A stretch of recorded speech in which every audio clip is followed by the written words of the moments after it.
you're pivoting, but actually your arm is making this very strange, but it will dramatically help you set your fingers faster. About 5 months ago, I posted a video on the top 10 mistakes I see among violin beginners based on over 20 years of teaching. But in the months since, I keep thinking, oh, I really wish I'd included this one, or oh, everybody struggles with this too, and it's why you struggle with your string crossings, etc. So I realized it's time for another top 10. We're gonna fix things like shaky bow, why you accidentally hit wrong strings when you're crossing strings, and why it takes so long to get your fingers down in the right spot.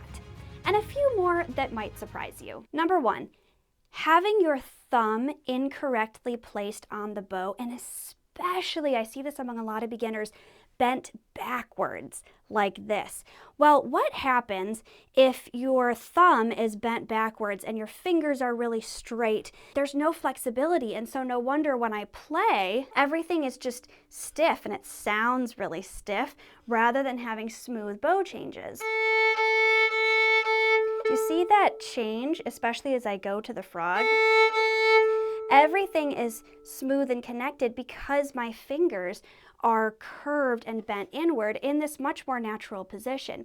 If you were to just shake out your hand for a second and then put your wrist up and then raise your hand to your knuckles, what shape do your fingers make? They're naturally kind of curved, right? They're not straight like this. So use that natural curvature when you put your fingers on your bow. Now I want to show you something. If you look really carefully at my bow, you can see that the grip, this black part here, is actually worn away a little bit from playing. Every once in a while I actually have to have this replaced, and that's because my thumb on the bow is coming right here. Okay, it's not this way, it's not bent backwards. It's so curved in that sometimes my nails actually are eventually kind of wearing away that grip, and that's good, that's what you want. And then my other fingers go on top of it, and I have a video about where to place your fingers if you want to see that. But everything is rounded rather than straight, and my thumb is never bent this, oops. How are you going to see that? My thumb is never bent backwards or really straight or something like that. It's always very curved and bent. Number 2, let's talk about shaky bow. Ah, such a frustration, right? Well, there are a couple, maybe 3 different things that could be happening, and you just have to figure out which one is most likely for you. One is actually just kind of in our heads. It's about nervousness. And sometimes I have shaky bow for this reason too.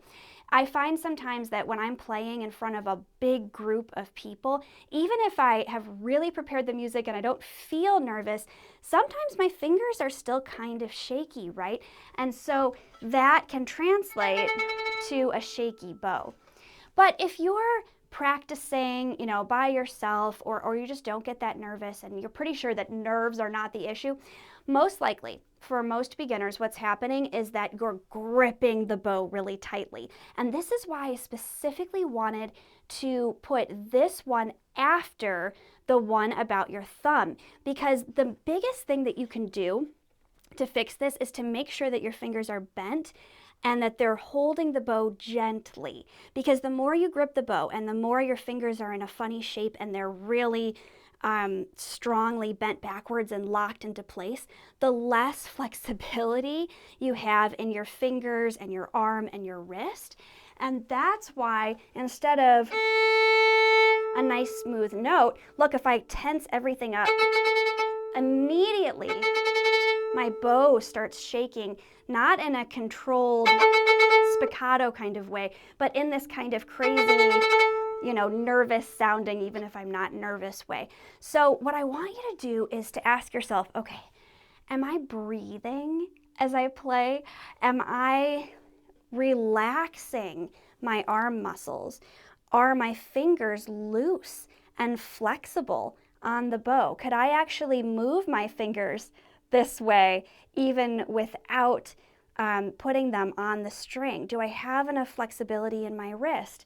And then can I feel the weight of my arm gently not digging into the string like this, but gently placing that weight on the string to achieve a nice sound rather than a hesitant sound that's more likely to bounce. And the last thing I want to mention for Shaky Bow is just a super quick check, but it makes a big difference.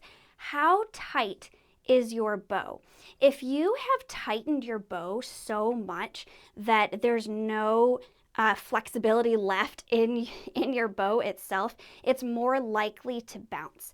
So you only need your bow to be just tight enough that you can fit your pinky finger or a pencil through the middle of the bow, right in between the point and the frog, in between the hair and the stick.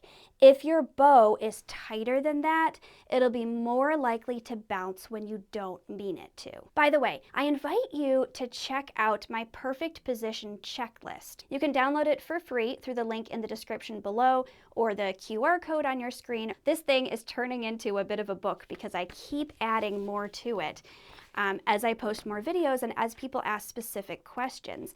But it shows you really good violin and bow position, a visual map of all the notes in first position and what they look like in sheet music, so that can help you with your sight reading. And finally, some music that has all of my fingerings in it already. So I invite you to download that and put it on your music stand as you're practicing. It will really help you with your position and your sound. Number 3, getting stuck at the point of the bow instead of using the whole bow and getting to the frog. This is one that drives me a little bit crazy because I totally get why it's easier to play at the point. And it often will sound better when you're a beginner. But when you think about a professional violinist, they're not the least bit hesitant about getting to the frog or using a whole bow when the music calls for it. Don't just take the easy way out and play everything at the point. That looks and sounds like a beginner. 2 things often happen at the frog for beginners. One is, you hear that sound? So there's kind of this, again, lack of flexibility in the fingers and the wrist, which you can work on smoothing out. And the other thing is having a really kind of harsh sound as you go to the frog. The main thing that's going to fix that is just lightening up on the bow and making sure that you don't have all this tension in your arm as you're playing. And you'll find that that smooths out. But you will look so much more professional and confident when you learn to use the whole bow and not just get stuck at the point. That also means that when you have a down bow and you're working with gravity, it's easy to use lots of bow. And then when you have your up bow and you're working against gravity, it's easy to only use a little bit of bow. And so your bow ends up looking like this.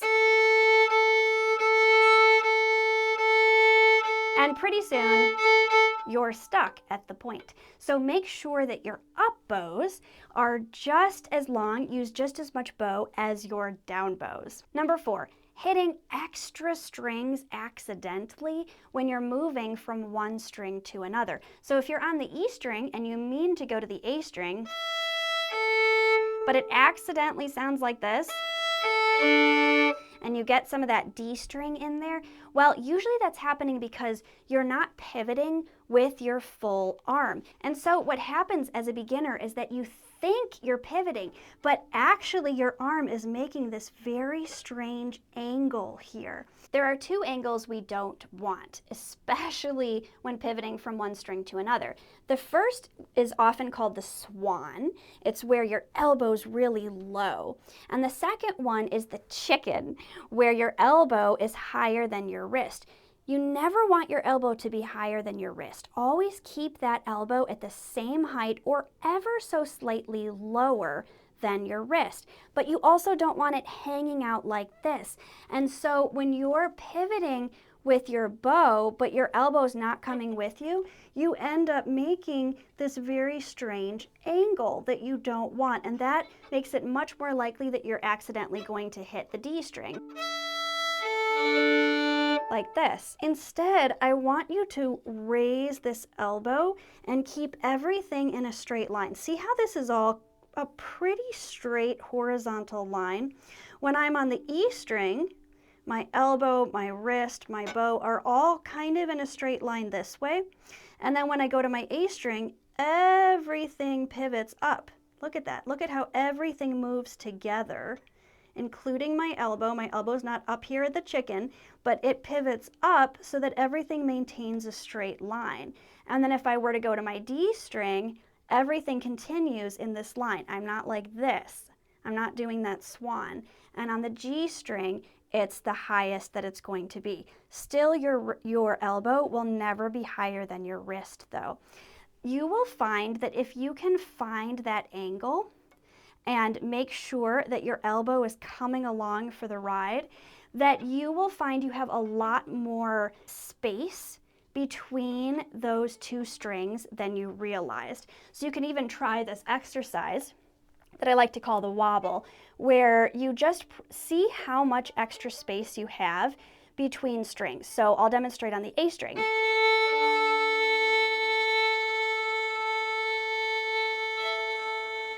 Okay, I barely hit any other strings, even though you could see my bow moving back and forth.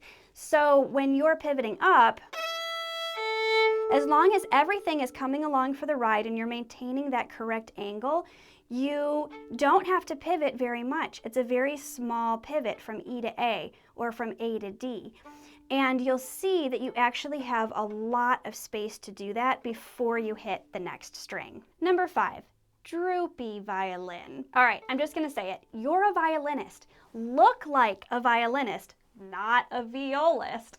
So violas are actually bigger and heavier than violins. If you watch a professional orchestra, you might see a lot of viola players actually playing with their violas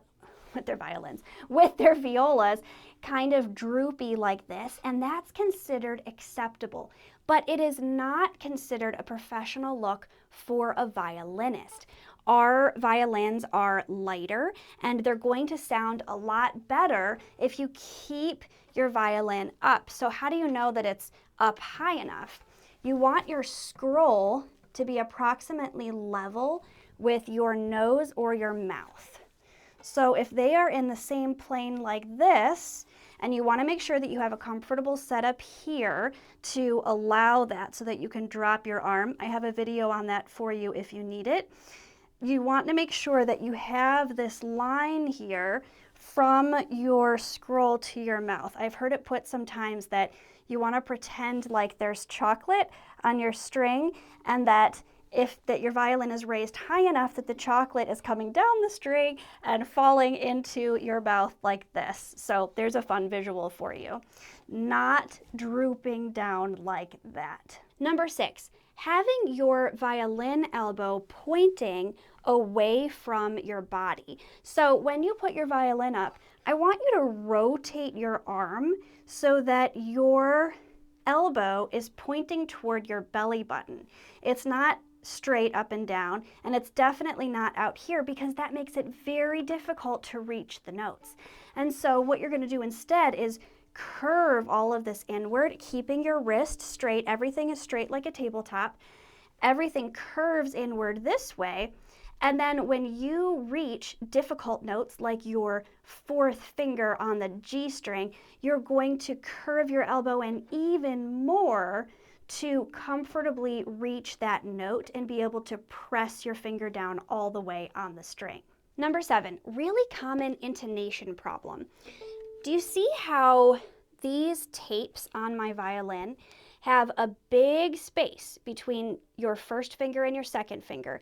But your 2nd and 3rd fingers are really close together. And then there's another kind of big space between fingers 3 and 4. And so if I put my fingers down, you can see this big space between 1 and 2. But 2 and 3 are so close together that my fingers are touching. And then 4 is a little bit farther out. So my shoulder bar is falling off. And so you basically want to have your 4 fingers in this kind of a shape, but curled, rather than having them all kind of equally spread out. And what I see among most beginners when they're just starting, even if they have tapes on their violin, they tend to place their second finger too low to have everything spread out and kind of feel more natural, but that's not going to help you with intonation. Reach for your 2 to be on your 2 tape, and then squeeze your 3 next to it to be in tune. Number 8, having left-hand fingers on vacation when they're supposed to be ready to play. So what do I mean by that? A lot of times beginners will put a finger down, and then all the fingers that they're not using are curled back here, or even if you have your 3rd finger down, you end up with your pinky finger curled under or even underneath the neck of the violin, like this. Don't let the fingers you're not using hang out over here on vacation, because it's going to take way too much time for them to get out of bed, so to speak, and make it over here to the tapes where they're supposed to be playing if they're not hovering over where they belong already. They should always be ready to go. So instead, you want your fingers to be hovering over the fingerboard, creating kind of a tunnel shape with your fingers so that they're always ready to come down at a moment's notice. And yes, it feels strange at first, but it will dramatically help you set your fingers faster. Number 9, not breathing while you play. I kind of mentioned this already, and it has to do with that tight grip and that tension that beginners have when they're starting out and trying to get used to this unfamiliar instrument. What happens though is that if you're not breathing, it's that much more likely that your whole body is really tense. And if you can set yourself little reminders to breathe, you could even write it in your music, maybe once every 5 measures or something, or you just write breathe at the top of your music and you look at that every once in a while just to check,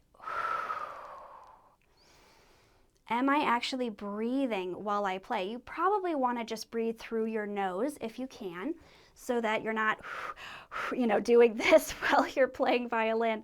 But you want to make sure that there's actually air coming in, and that as the air releases, you are remembering to release tension from your body. That will dramatically improve your sound and also help you feel more relaxed as you play. And number 10, the last one, is waiting too long to learn how to sight read music. Now, when you're really new and you're just getting started, I don't recommend adding sight reading to your plate. Start with some basic technique first. I have a 10 lesson series you can check out on how to play violin for complete beginners. But don't get stuck thinking that it's just going to be overwhelming and painful to sight read, because once you've got a little bit of technique down, it's time to start unlocking the power of sight reading so that you can play with other people, discover new pieces of music, open a book, and be able to actually hear that music in your head real time, because you can see and read what it sounds like as if you were reading a novel. So if learning to sight read on violin is something that you're interested in, I invite you to check out my next video. It's actually a 3-part series on how to sight read violin music very easily and naturally based on the way you already know how to read words. So go ahead and check that out. Download your perfect position checklist, and I hope that these 10 additional beginner mistakes and how to fix them helps you to share something beautiful with your music.